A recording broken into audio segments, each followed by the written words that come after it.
before we do anything, welcome back to Nets Republic. I'm your host, Sever the Bond. Hit the like button, would be much appreciated. Go ahead and do that. But before we do anything, I just have to go on a mini Ben Simmons rant real quick. We haven't really talked about Ben Simmons in a second. That's because he's kind of a non-factor. But I believe Iron Eagle. Yeah, that was Iron. That wasn't Ryan. Iron Eagle brought up a very interesting point that, I'm going to be real, I didn't even think of. Like, Ben Simmons has just not been on the forefront of my mind. And we've known that we've been playing the Sixers for about a week and a half now, really. Honestly, it's been the better part of a month. And I didn't think about this not even once. We're playing the Sixers in the first round, and Ben Simmons is on our team. I mean, what a colossal bum that man is. This had potential to be the juiciest of all storylines in the playoffs. Can you imagine if Ben Simmons was playing right now? Oh, meeting them in the first round? Ben Simmons versus Joel Embiid, you feel me? Harden versus Ben Simmons. I mean, that would have been such an interesting thing. And imagine if we still had Kyrie and Kevin Durant. Obviously, we would be higher in the seeding, so we wouldn't be in this position to begin with. But again, I'm just speaking strictly hypotheticals. Ben Simmons has really got some nerve to not be healthy right now, because he has deprived us of quite possibly one of the most ironic and one of the most just interesting and juicy playoff series I believe we've seen in a while. Because not only is it repeated history of, you've got the overachieving island of misfit toy Brooklyn Nets going up against a 76ers team with something to prove, part 2. But in this time, instead of Jared Dudley versus Ben Simmons and stuff and all that previous shenanigans, you've got the new iteration of it, and now Ben Simmons is on our side. But then you got to factor in the fact that Ben Simmons came from the 76ers with all the drama they went through. This is his first time being in the playoffs. Really, if we're keeping it Thowie, this is his first time really playing in the playoffs since the Hawks series. So it's like, there was just so much to go off of. Then it would have been head-to-head competitive. Was Ben Simmons going to lock up Harden or Joel Embiid? Like, which one was it going to be? I mean, so many options, so many different ways to spin it, and that bum's not even going to play. I know Philly fans have got to be chuckling, giving the yucks, you feel me? It's all that.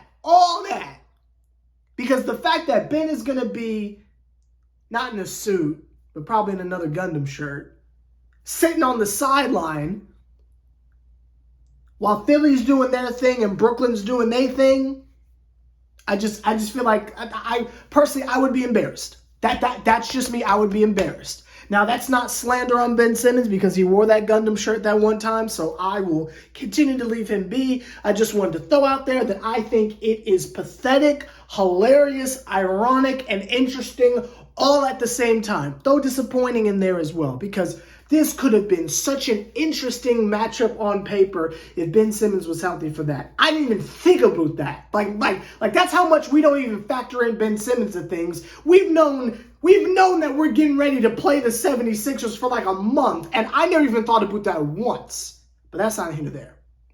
The Miami Heat lost. They were going to lose eventually. The chances of them winning every single game was very, very, very small. It was very small. They were going to lose eventually. So the Heat lost to the Wizards, I believe, which, again, is a pretty embarrassing if you ask me. But they lost to the Wizards. We found out about that about halfway through the fourth quarter. But the Nets were already beaten up on the Magic as it was. So it was either we were going to win or they were going to lose. Turns out it was a combination of both. And the Brooklyn Nets, for the 5th straight year, have secured and procured, if you will, a playoff berth. Shout out to the Brooklyn Nets.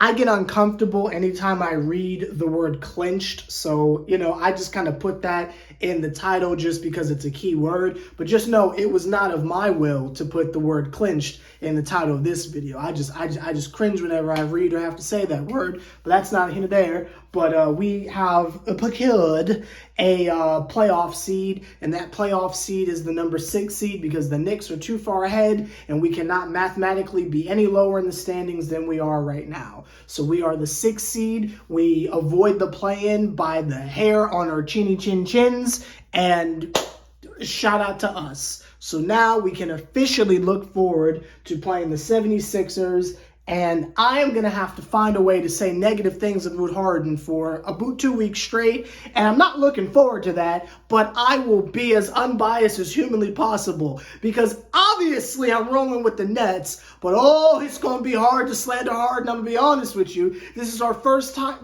it's the first time I'm allowed to even mention James Harden in a year. So it ain't going to be easy, but I will slander that man. I'm going to have to. Because if you're asking me to decide between Spencer Dinwiddie and James Harden who gets the success, I'm going with who's wearing the Nets jersey at the current time. So it ain't going to be easy, but I will slander this man Harden until kingdom come because he is the enemy and we have to get past them. Now, something that a lot of people kind of don't want to speak on or discuss, but it kind of ill what it ill. If we do get past the 76ers, and I won't go too much into this because we're going to do a playoff preview next week. So I'll leave that be. I just want to say one thing. If we do get past the 76ers, the Celtics are going to be waiting. So again, what that ceiling is, I'm not quite sure. But all depending on how the play-in goes, you feel me? All depending on how the play-in goes, whoever gets that, I believe, 7th seed, it's either 7th or 8th. I think it's the 7th seed, would end up playing the Celtics. So maybe they can take them out. Maybe the Hawks can catch the Celtics slipping. Then we beat the Hawks. Then we get to the conference finals, and who knows what happens from there. I don't know. I just know that none of this is going to be easy, but if there was anyone that we were going to match up against, I am happy that it was the 76ers because we don't match up well against the Cavs. I would never want to live in a reality or a planet or a universe or a storyline where we have to play the Knicks in a playoff series. That level of toxicity that would take over the internet.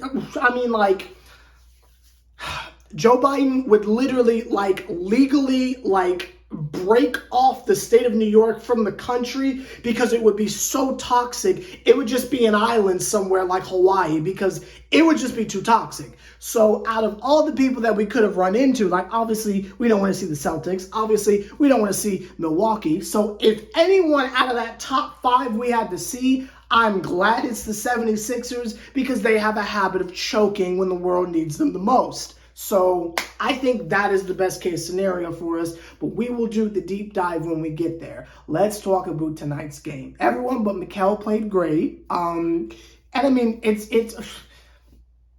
feel like Mikal Bridges still did his job. He just didn't do it as efficient as he normally does. Couldn't hit a foul shot to save his life. Could barely hit a 3. But I mean, he still did his job. He played defense. He got to the rim. Didn't really convert on the foul shots. But I feel like he's doing what he's supposed to be doing. Now, I know that he is, used to higher, more prolific numbers, if you will. But I think holding him to that type of standard is asking just a little bit too much from Buddy. I mean, 2 months ago, he was a role player. Now he's allegedly the star of the Brooklyn Nets. And it's just let's ease up on him. Let him take the regular season to get right, to understand, who he is and where he lies and where he likes to get his shots and, what happens when the jumper's not falling. How is he still going to be effective in the offense and the defense? I say take all the time you need, especially now that I can finally say this. I haven't said this since last year. Now that wins and losses officially don't matter, we can kind of chill at 45, which, I mean, mean, we might as well just beat Philly on Sunday anyway, but it doesn't really matter. I'm more than positive that Harden and Joel Embiid, probably Maxey as well, are not going to play on Sunday. Might as well win the game. But if we don't, doesn't really matter. It'll be a good playoff preview, just to kind of let them know who they messing with. But it'll what it is. We all know Mikal Bridges is going to play the game because I'm sure he wants to be able to say that he played every single game. +1, I think, because I think somehow like his game total equals like 83 or something like that. I don't know.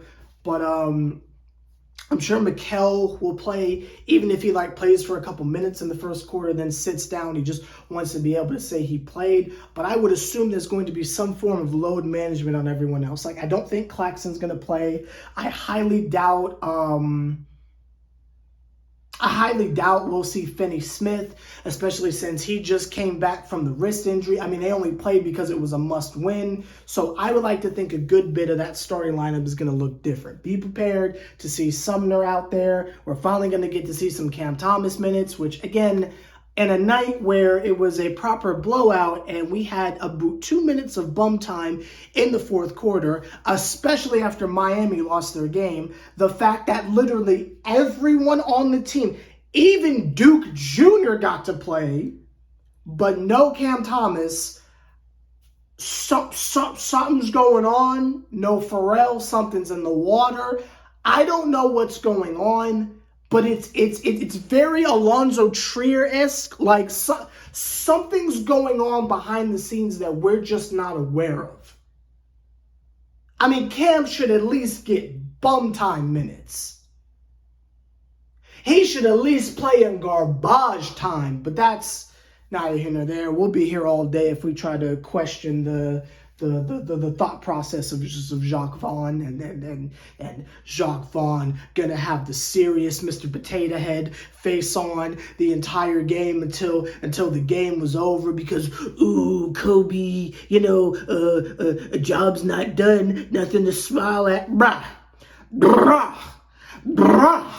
Your team saved you because Lord have mercy, if we didn't make the playoffs and we went in the play-in and got eliminated or something like that, they was coming for you.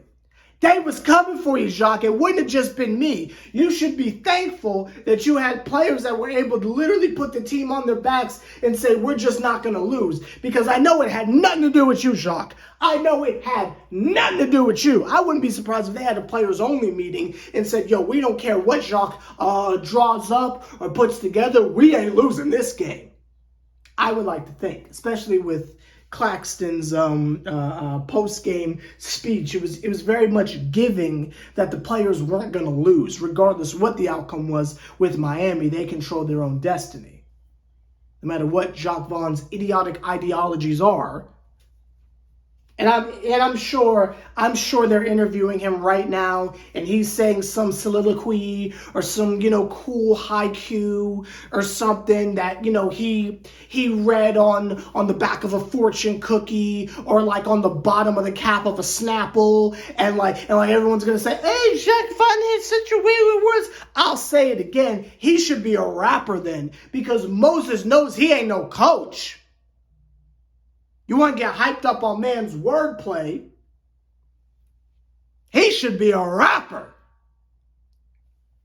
And I ain't talking about the stuff you put candy in, but that's neither here nor there.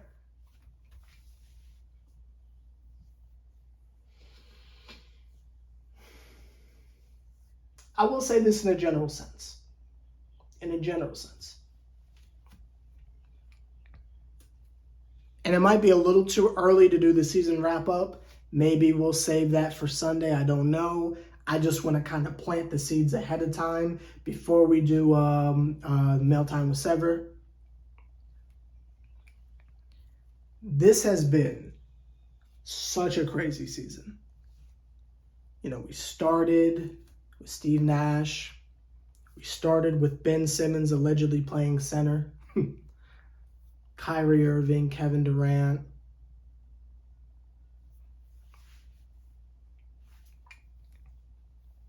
It's been a long, long season. Been a lot of ups, a lot of downs.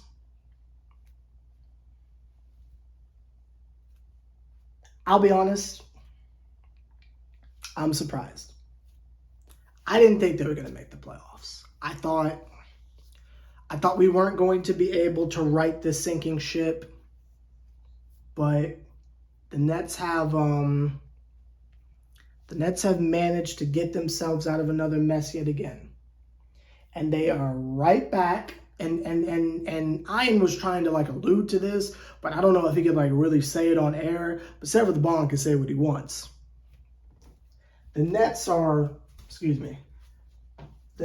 right back here.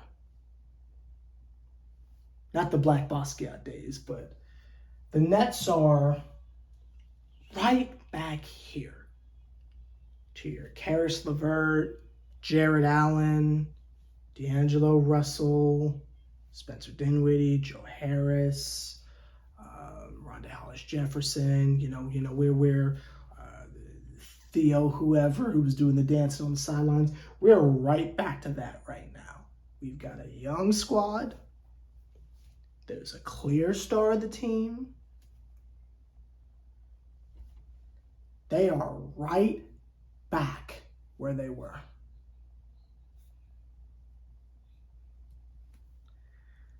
And regardless of what happens in the postseason, I just hope the Nets don't fumble this. I'm prepared for them to let Cam Thomas walk for nothing. I'm prepared for that. I'm not happy about it, but I know he's going to be gone. But we've got lightning in a bottle here. The team likes each other. Everyone seems to be getting along. Everyone's pulling their weight and being productive. Finney Smith is playing well. Cam Johnson's playing well. Mikel's a star. Spencer Dinwiddie, the birthday guy, he's playing well, regardless what some of his detractors might say. Claxton is the best player on the team, in my opinion. You got Royce O'Neal doing his thing, hitting crazy shots, getting the buzzer beaters, airballing every now and again, but Seth Curry can go a week without playing and then come back and have and ones on three-pointers. Joe Harris will do his thing. I mean, everyone's doing their job, playing their role. I don't like Jacques Vaughn, but if the chemistry is working, if the players listen to him, the Nets have a golden opportunity right here. And though I might not be particularly a fan of that many people on the team currently, I still love the team. Regardless if I'm wearing an Atlanta Hawks shirt. Did you know they just sell this at Walmart, by the way? I was picking up mushrooms the other day. They just got this at Walmart, bro. What? Anyway, I might not care for the players on the team, but I care for the team. Brooklyn Net fan to the death of me. They've got a golden opportunity. And I hope that regardless what happens in the postseason, we keep a majority of the players we have on the team and we don't make any drastic changes. There's a few things here and there that can be improved on. Like, we have got to find a real backup center. Like, if Day'Ron Sharpe has to go or something like that, I'm not going to cry over that. But I mean, like small things here and there, right? Just minor improvements here and there. Minor improvements.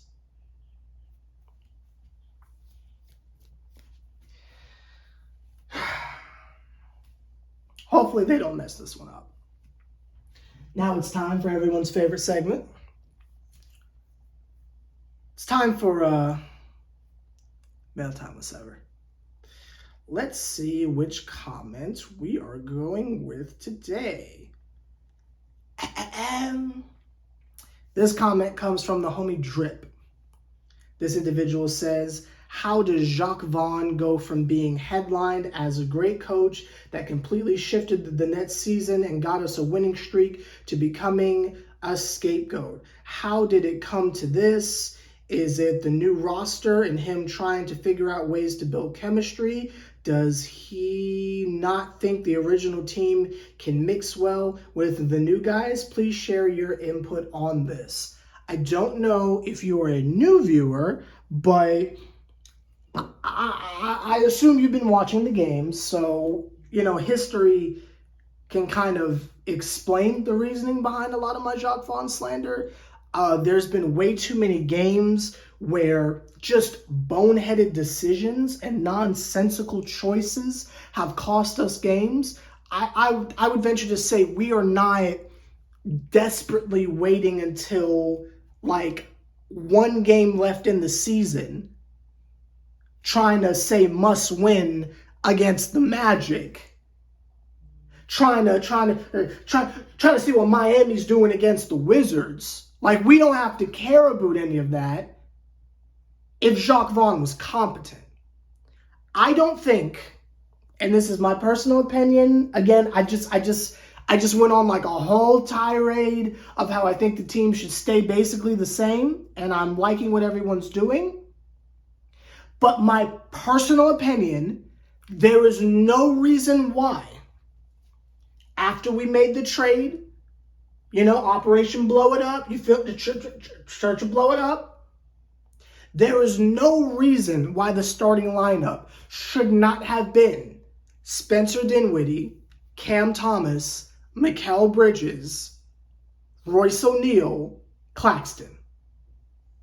There's just no reason. Especially when Cam Thomas was coming off of 3 consecutive 40-point games. They sit there and just hype up and blow smoke up the booty pipe of who's buddy's name? Donovan Mitchell. They just be blowing the smoke up there.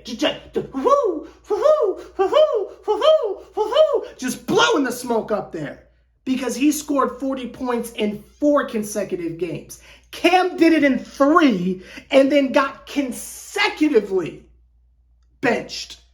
And I don't mean he played a little bit, then went back to the bench. I'm talking about did not plays. I venture to say it took the Nets the amount of time it did to get their stuff together, because there was like that weird adjustment period where we just kept losing games and we were free falling down the standings. Because remember, we were at the 2nd seed when the trades were made.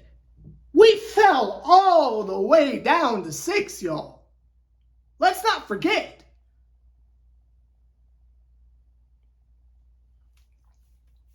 I'd venture to say the reason for the drastic fall off.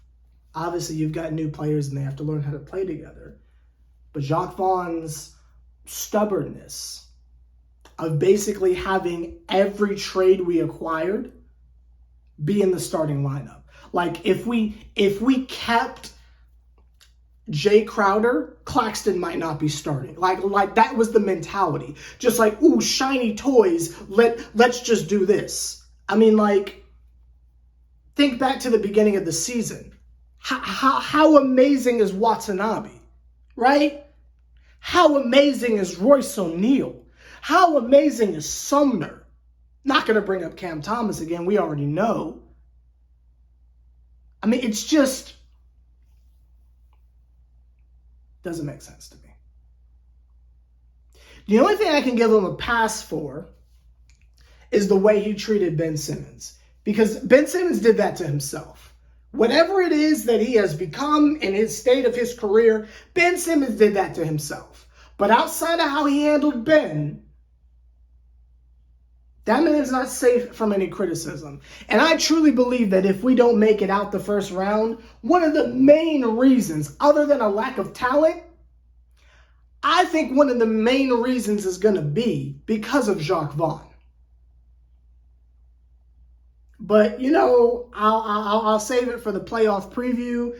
But Jacques Vaughn, head-to-head with Doc Rivers, we're going to see a lot of stupid coaching decisions out there from both sides. So maybe it's just a matter of who can choke the ball. Like, hey, listen, I think we lucked out with the Sixers personally, but that's not here nor there. Anyway, let me know your thoughts on tonight's game. Let me know your thoughts on the fact that we have procured an actual playoff position. No playing for us. Let me know your thoughts on all of it. And I will see y'all on Easter to talk about our final game of the regular season. And then we can prepare to do our playoff previews for the first round against the 76ers. And I will prepare myself to speak negatively about James Harden for 2 weeks straight. It ain't gonna be easy, but I'm gonna do it for y'all. Oh, James, I'm gonna do it for y'all. See y'all later.